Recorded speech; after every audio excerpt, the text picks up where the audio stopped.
तो चलिए आज एक ऐसी कहानी पर बात करते हैं जो हर निवेशक की जिंदगी में एक ना एक दिन जरूर आती है। ये कहानी है सब्र की, अनुशासन की और उस मुश्किल दौर की जिसे हम कहते हैं बेयर मार्केट। जरा सोचिए, एक ट्रेडर है। चलिए उसका नाम रोहित रख लेते हैं। कल तक सब बढ़िया था, पोर्टफोलियो हरा था, प्रॉफिट बन रहे थे, माहौल में एक अलग ही उत्साह था। लेकिन फिर अचानक सब कुछ लाल होने लगता है, मार्केट गिरने लगता है, रुकने का नाम ही नहीं लेता। रोहित का दिल बैठा जा रहा है और उसके दिमाग में बस एक ही सवाल घूम रहा है, ये हो क्या रहा है आखिर। तो रोहित जिस फेज से गुजर रहा है ना, बस इसी को कहते हैं बेयर मार्केट। आइए जरा इसे और सिंपल तरीके से समझते हैं।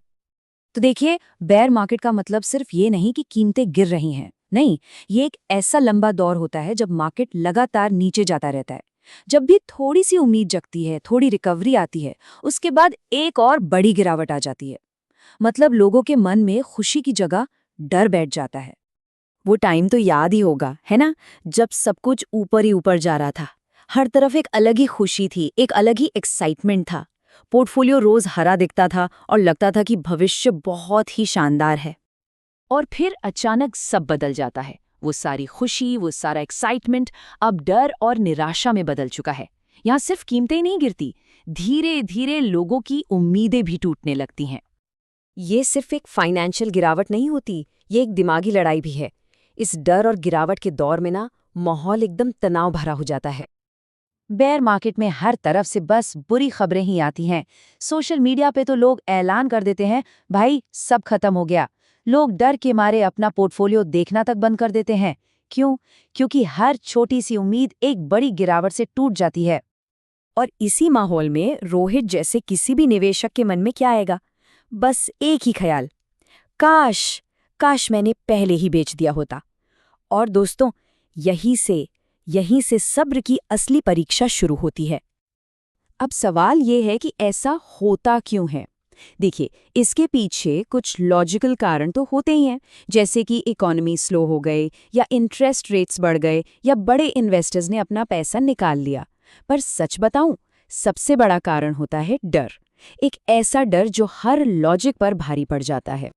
लेकिन जैसा कहते हैं ना, हर सिक्के के दो पहलू होते हैं। अभी तक हमने सिर्फ अंधेरे की बात की, अब जरा रोशनी की तरफ चलते हैं, क्योंकि इसी संकट में एक बहुत बड़ा मौका भी छिपा होता है। अगर आप हिस्ट्री उठाकर देखेंगे ना, तो पता चलेगा कि मार्केट के सबसे बड़े खिलाड़ी वही बने हैं जिन्होंने अपनी तैयारी बेयर मार्केट के मुश्किल दौर में की थी। जब हर कोई डरा हुआ था, हर कोई बेच रहा था, तब वो मजबूत नींव बना रहे थे। तो फिर जो स्मार्ट लोग होते हैं, वो ऐसा क्या अलग करते हैं? बहुत सिंपल है। पहली बात, वो पैनिक नहीं करते। दूसरा, वो इस शांत समय का इस्तेमाल सीखने में करते हैं। वो अच्छे प्रोजेक्ट्स को ढूंढते हैं, उन्हें समझते हैं, और सबसे जरूरी, वो धैर्य रखते हैं। यहाँ ना मार्केट में दो तरह के लोग सामने आते हैं। एक होते हैं वीक हैंड्स, मतलब कमजोर दिल वाले, जो घबराकर नुकसान में बेच देते हैं और बस भीड़ के पीछे भागते हैं।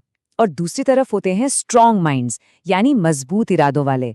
वो धैर्य रखते हैं, रिसर्च करते हैं, अपनी स्ट्रैटेजी बनाते हैं, और अंत में उन्हें ही इनाम मिलता है। इस पूरी चीज को ना एक बड़े ही मजेदार तरीके से समझते हैं। चलिए एक पल के लिए कल्पना करते हैं कि ये जो मार्केट है, ये एक घना जंगल है। जब बुल मार्केट का जंगल होता है, तब तो हर कोई शेर होता है, शिकार यानी कि प्रॉफिट बहुत आसानी से मिल जाता है। लेकिन जब बेयर मार्केट का जंगल आता है ना, असली सर्वाइवर कौन है ये तभी पता चलता है। यहाँ वही टिकता है जो भूख, ठंड और डर, इन सब का सामना कर सकता है। तो इस पूरी बातचीत का निचोड़ क्या है? इसका फाइनल मैसेज क्या है? चलिए उस पर आते हैं, जो कि सबसे जरूरी है। इस एक लाइन को हमेशा याद रखिएगा, बेयर मार्केट आपका दुश्मन नहीं है। ये तो बस एक एग्जाम है, एक इम्तिहान। और ये एग्जाम किस चीज का है? ये है आपके सब्र का, आपके अनुशासन का और आपके माइंड सेट का एग्जाम। ये बस ये परखता है कि आप प्रेशर में कैसे फैसले लेते हैं। और पता है इस एग्जाम का रिजल्ट क्या होता है? जो लोग इस मुश्किल दौर को पार कर लेते हैं ना, वो अगले बुल मार्केट में सिर्फ सर्वाइव नहीं करते, वो छा जाते हैं, वो थ्राइव करते हैं। तो अब जब जंगल में शांति है, सारा शोरगुल बंद हो गया है, तो असली सवाल ये उठता है कि अगली बड़ी छलांग के लिए तैयारी कौन कर रहा है, कौन वो नींव बना रहा है। जरा सोचिएगा।